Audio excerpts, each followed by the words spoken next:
Hello, someone asked me recently, what do I think of 9th edition 40k? And I said, what do you mean? That's such a big question. And they said, no, it's not a big question. They said that they were new to 9th edition. They were new to this edition, never played 40k before, and were wondering what I thought of it compared to the other editions. Basically, they were asking, what are my thoughts and what are my feelings? And I've got a lot of them, and that question stuck with me for a while, and this is my attempt to answer that question. Now, at this stage, it'd be easy to pull the pin on the grenade, throw it over the GW fence, run, and hope the explosion attracts a lot of attention and clicks. Loud bang, explosion, lots of attention. This isn't that. This is just my opinion. Also, there's the other thing about Games Workshop and all the other stuff about them and bad press and 3D printing and so many other things that you could think about when you think about the business. But this isn't about the business.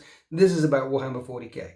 It's also my opinion, so there'll be people out there who don't show my opinion, people out there who have completely the different opposite of my opinion. That's fine too. There'll be people out there who are saying, why are you even talking about your opinion? Well, because someone asked. So this is what I think. It's not right or wrong. It's my brain. So we're talking about 40k, we're talking about the rules, we're talking about the game itself. So first up, 9th edition match play is the best version of match play I have played.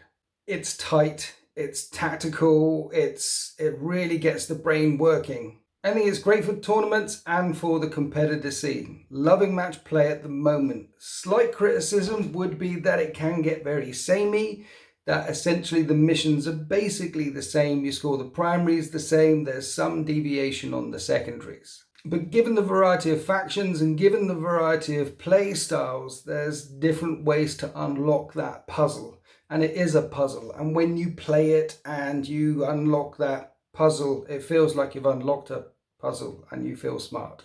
And that's the best thing I can say about 9th edition Warhammer 40k. The match play rule set is the best version of the rule set that Games Workshop have produced. Unfortunately, this is where the compliments end. The game is also very complex, and getting to the point, new people getting to the point where they're playing 9th edition match play 40k is tough. It's not as accessible as it used to be at the start of 8th edition. And I hear a lot of stories from a lot of people in the community, people telling me directly that they're either finding it really hard to get into the hobby or they're dropping out of the hobby. It's not as accessible as it could be. The last time it was this complex was 6th, 7th edition, and Games Workshop did a hard reset at the end of 7th, start of 8th. What they did at 8th is they got rid of all the universal special rules, and there was a core rule book, and then there were the data sheets, and there were very few rules outside of the data sheets, things like relics or warlord traits, but essentially everything you needed was in the data sheet or in the core rules. And what 9th edition has, and they brought lots and lots of more people back into the hobby, the share price for Games Workshop went up 600% during the lifespan of 8th edition. A quick Google search tells me that they were £13 a share before 8th, and at the end of 8th they were £87 a share. That's 600%, right? And then from the end of 8th at £87 a share, they've gone up to 118 a share, which is a rise of 26%. A lot of people came back into the hobby in 8th edition because it was accessible, it was easy to get into. 9th edition isn't as easy to get into, in my opinion. As an example, let's just look at this faction here. One of my favourite factions. So, rules that are not in the data sheet. First, you have to pick a Forge World. That's good. We like that kind of variety. The Forge World buffs will affect your data sheets differently. That's okay, we like that. But then you've got to find out which units in this book are Skitarii and which ones are Cult Mech, and we won't even go for the unaligned, the servitors yet. Let's just say there's two types. Then the Cult Mech stuff benefits from the Canticles of the Omnissiah rule. The Doctrina Imperative rule affects your Skitarii stuff. Your Skitarii stuff is only affected by the Doctrina Imperatives if there's a Doctrina Assembler model from your army on the battlefield. So your data sheets are affected by the Forge World, then the data sheets are affected by the keywords in those data sheets, and then sometimes they're only affected if certain models are on the battlefield. And then you've got core, and then certain things affect core units, certain things don't affect core units. Certain things are no longer core because the FAQ has scrubbed them out, but that happens. FAQs come along, right? The warlord traits on your cult mech stuff only affect the cult mech models or your warlord. Don't affect any of the Skitarii things, which sounds weird to me. And then some units have data tethers, so they can be affected by certain orders from a Skitarii marshal, a certain model. But the data tethers will only affect infantry models, not the data tethers on vehicles. And then, well, no, listen, we're just scratching the surface there.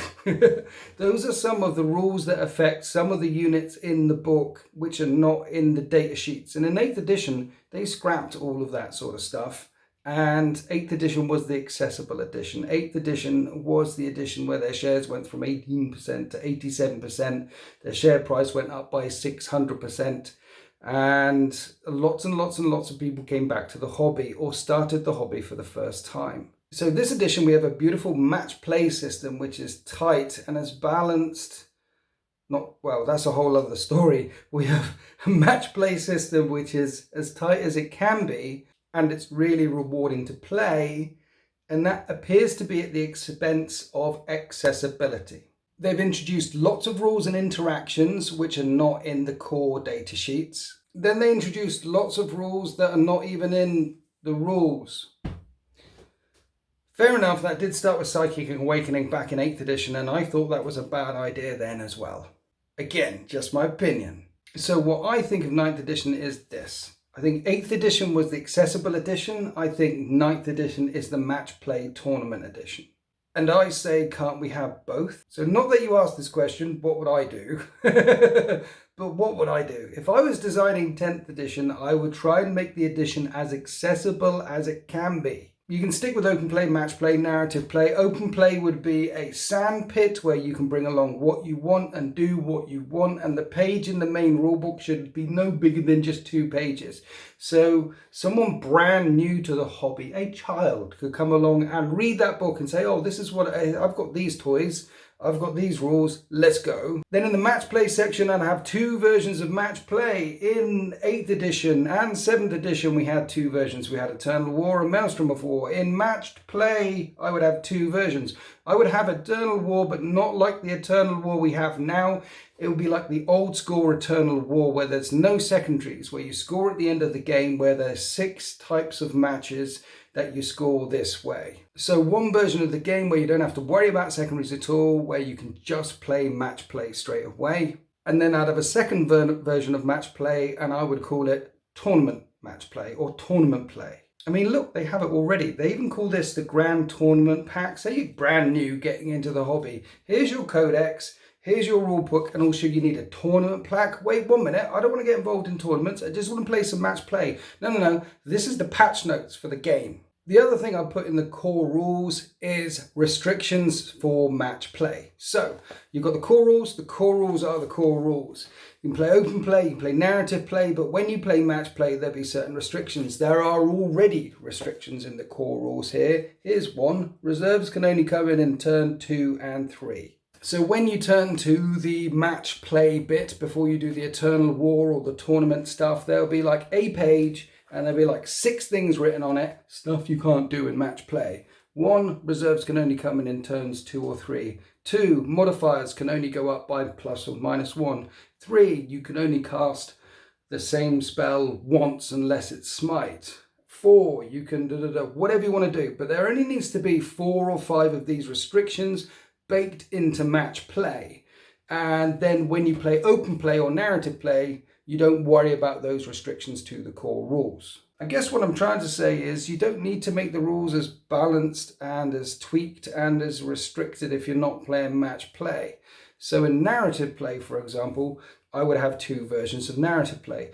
I'd have the Crusade system. There are some people out there that love the Crusade system. Now, the Crusade system has its own problems as well. The Crusade system is too long, and it's also too complex with too many little rules in it. These little books should be like 15 quid or something or other and have lots of narrative in them because it's a crusade, it's narrative. Instead of the 2 or 4 pages that they have, they should have a lot of narrative in, a lot of battlefields, a lot of ideas, and squeeze the rules down. And the Crusade system, instead of being envisaged for something where people go to their club and play for the next 6 months or 12 months, no.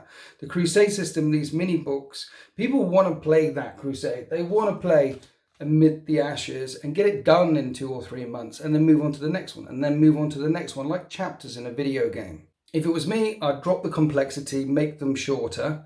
But again, some people out there really love the Crusade systems. You could have 2 versions. You could have a Crusade system, which is a mini one, and a Crusade one, which is a big one, depending on the book. One of these books could be a mini one meant to be played over 3 months. One of the books could be a 12-month one meant to be played over a long period of time. But narrative is not just the Crusade system. I would also have a section in the book where it's got 6 different battlefields and 6 different missions for playing narrative play. Say you want to play in the middle of a warp storm or a warp rift. Say you want to play an Eye of the Storm mission where there's an apocalyptic battle raging around you and orbital strikes are falling like rain. Say you want to fight in a dense city fight environment. There should be 6 maps in there and ways of playing narrative play in the core rulebook as well. And there should perhaps be as well like 6 stratagems that you can only use in match play, or maybe a stratagem for each one of those match. Not match play, narrative play. So summary, Warhammer 40k could be more accessible. When it was more accessible, a load of people came back or a load of new people started the hobby. In my mind, one of the best ways you can make it as accessible as possible is by reducing all the extra rules that are not in the core datasheets. Try and keep as much as you can in the core datasheets, but wherever you choose to put it on the curve, there's clearly a bad end. It's somewhere here. So make the rules accessible, make the game accessible, split match play into 2 demons, the tournament demon and the match play demon, where people can just go along to their local hobby shop and play a match play game. Make narrative play as accessible as possible as well by doing something about these to reduce their complexity, and by introducing a version of narrative play which is just war-torn battlefields in the grim dark of the 41st millennium. I want as many people in this hobby as possible. It would be awesome if there are events going off all the time, if there was TV shows and tournaments and esports and all the other bits. But to get there, we need as many people in the hobby as possible. And to get as many people in the hobby as possible, it needs to be as accessible as it can be, while still also being competitive for those people who like. It's got to touch both things. People like to just hobby with Warhammer 40k, and people like to compete with Warhammer 40k, and you could have both. Before 9th edition came out, which is the best version of match play we've had, people were competing. The ITC and Nova and all of those things, they were born before 9th edition was born. I was talking to a friend, one of the regulars on the channel, about a month ago now. He bumped into a guy at work. The guy at his work came up to him and sort of like tapped him on the shoulder and said, "You're Steve, not Rob, aren't you?" And he was like, "Yeah." So that name meant that the guy had definitely seen something on YouTube. And he said, "Yeah, I've been trying to get into the hobby with my friend," said this bloke.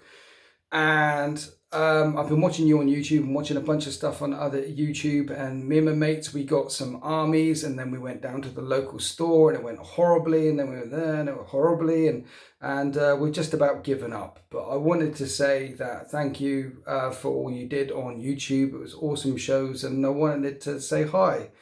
And Steve, not Rob, being the legend he is, said, "No, you'll come with me." And they had a nice chat about how tough it was to get into the hobby right now, and where the barriers were and what the restrictions were. And Steve, not Rob, being the gateway that he is, took him in under his wing with his little mini group down in the south. And what they did was they stripped it right back to 1,000-point games and started off just doing the open war thing, using the open war card deck. And then the other thing they did was they went back to 8th edition, and while playing 9th edition, they picked a bunch of the Eternal War missions from 8th edition. You remember the Scouring or Big Guns Never Tire or the Relic? Just basic missions like that, where you put your armies down and you go at each other. And now the guy's in the hobby with his mates, enjoying himself, and he's made his way up to the match play shenanigans and puzzling that we all know and love for 9th edition, which is glorious.